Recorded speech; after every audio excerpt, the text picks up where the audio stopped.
How did you get over suicidal thoughts? Serious? I got over mine this past summer because it got myself afraid of how real and close I was in committing one. I have access to some anesthesia drugs and enough knowledge to choose which ones to go with. I also live near mountain range where there are plenty of fire roads to drive up and hide until the meds kicked in, which only takes seconds. It was the perfect plan for me, and that's what made it scary real, because I know it will work. Even if anyone find me, it would be too late. The fear made me sought for professional help.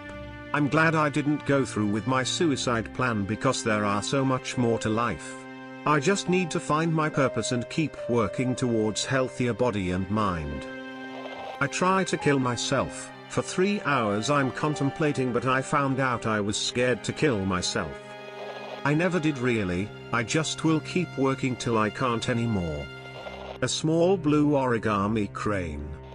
For me personally, I knew it was an illness, and I would push them out and think of something I love now and what I could do if I tried. Before that I used to listen to sad songs when I felt depressed. I used to feel a comfort when I read a depressed character in a book or watched one in a movie. I stopped listening to sad songs. I started thinking about what those characters could do in their lives to better their situation, and in turn how I could improve things in my life. It's a mental exercise just as a physical exercise, doing it over and over until you're so strong it becomes a natural reflex and don't feel that weakness anymore. Remember, it cannot be forever. It stopped me from going to college because I figured, what's the point? I would end up killing myself before 30. I'm now a college graduate with a 2-year degree in a respectable field, making more than I would be if I originally went to school for 4 to 5 years in the field I was originally intending to go into. Have a girlfriend, 2 cats, can afford to buy toys. Having said that, the suicidal thoughts went away, the mental anxiety went away, but the physical effects of anxiety remains, so I am still on alprazolam Xanax. I feel better than I ever have. Remember, you aren't weird or crazy. You're temporarily sick. Part of my depression was that I felt or didn't fit in. I felt there was something wrong with me because I didn't like going to parties. I liked reading and watching too much TV, movies, finding interest in things people might think are too nerdy. I thought there was something wrong with me, not because I didn't fit in a specific group, but I didn't fit in any group. You don't have to be part of a group. Share your varying interests with those who have those similar interests, but you don't have to be a part of those groups. You can like computers and video games, but that doesn't mean you have to not like sports. Be yourself. Love yourself. As crappy as it sounds, time and circumstance. I'm sure that the multiple therapists helped a little, but for me they were largely ineffectual.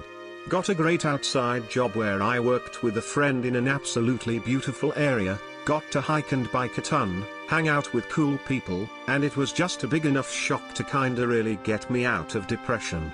Sometimes you just have to hang on. Well, as weird as it sounds, after taking acid 3 times my depression and suicidal thoughts just vanished.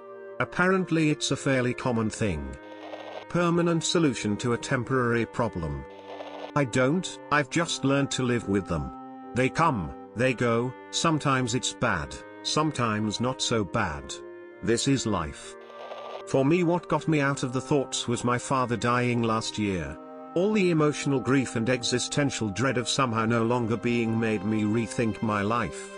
I was severely depressed for months, but now my life is getting back on track. I'm at university studying what I want to and have a group of great friends that have supported me. All in all, it made me realize I want to live and see what happens, because at the end of the day I'm only here for a short time. Why not see what happens in the future? Drugs. Becoming an insanely logical driven person. It started with a quote I heard: it would be a permanent fix to a temporary problem. The uncertainty of the thoughts I had persisting throughout my life is what brought me to dismissing the feelings entirely. I used to be a very emotionally driven person. Most of my decisions were all answered with emotional responses. Now everything is laid out very logically in my mind with zero bias, and it helps a lot. I tried to get of all the stuff in my life that was causing me to feel suicidal, dropped out of college, moved into my own place, But ultimately it was by complete luck because I found someone that I really love and she gives me reasons to live. Even if my situation is a little worse, I'm happy. I realized that my feelings are not normal, and just as drugs make you feel good even though you aren't, chemicals in your brain make you feel bad when you are not. The best way to get over it, for me, was to write down all the overwhelming life problems and take steps to fix them. Sounds a little silly, but for me, it was a line in a song by Blink-182. Adam's song. When he says please tell mom this is not her fault, made me realize how much I love my family and how much my suicide would affect them. Starting to think about other people versus myself helped the start of getting out of my slump. It still took some work, but that's the realization that made me want to get help. I have a wonderful and supportive family and I can never forget that as I go on. Nowadays, I am happy for that experience. It has given me such an appreciation for all the little things in life. Getting the help I needed and overcoming it has made me in love with life instead of what I used to feel. I have a really positive outlook on life despite absolutely a wall of obstacles blocking me from progressing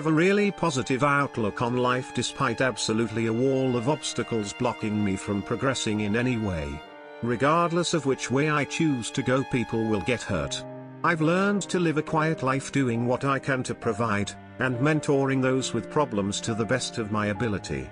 I live in a situation that can't be fixed. It could be any day now that I won't be here anymore. As many have said, the only thing that's stopping me so far is that I don't want my loved ones to suffer. Realizing how my death could affect the people who care. I look into the eyes of my 9-month-old son and tell him I'll never go anywhere on him. Was getting bullied. Decided that since everyone wanted me gone, I wouldn't give them the satisfaction. I suffered from depression, anxiety, eating disorders, self-harm, all that fun stuff. And the only thing that has truly helped me change and embrace life is to find activities that give me and my life meaning. I got a job and started to go out of my comfort zone and make friends with co-workers. I took up knitting and drawing as it makes me feel good. I journal to get those suicidal and self-deprecating thoughts out of my head and onto paper. I read a lot of random quotes. I got tattoos to form some sort of self-identity. Also, acknowledging the thoughts and not trying to suppress them.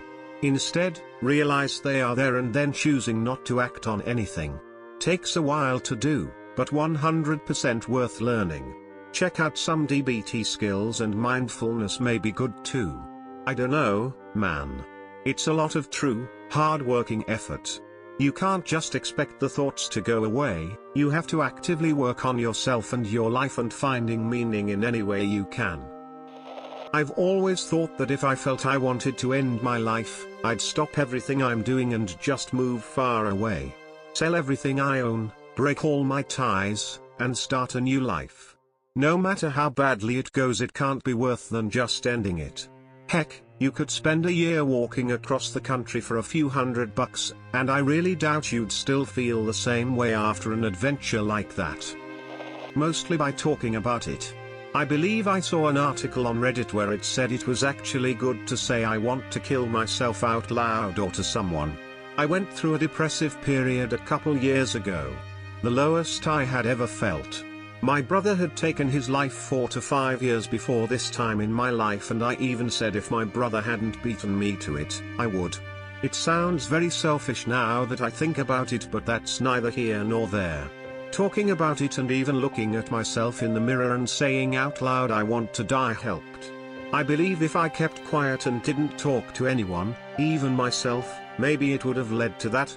But when someone says anything about suicide to me, I tell them about my brother and how that affected me even though we weren't close. I was so upset. Seeing my dad at the service and how he clutched and hugged the flag presented to him, my brother was in the Navy, will forever stay with me. I couldn't imagine that kind of hurt.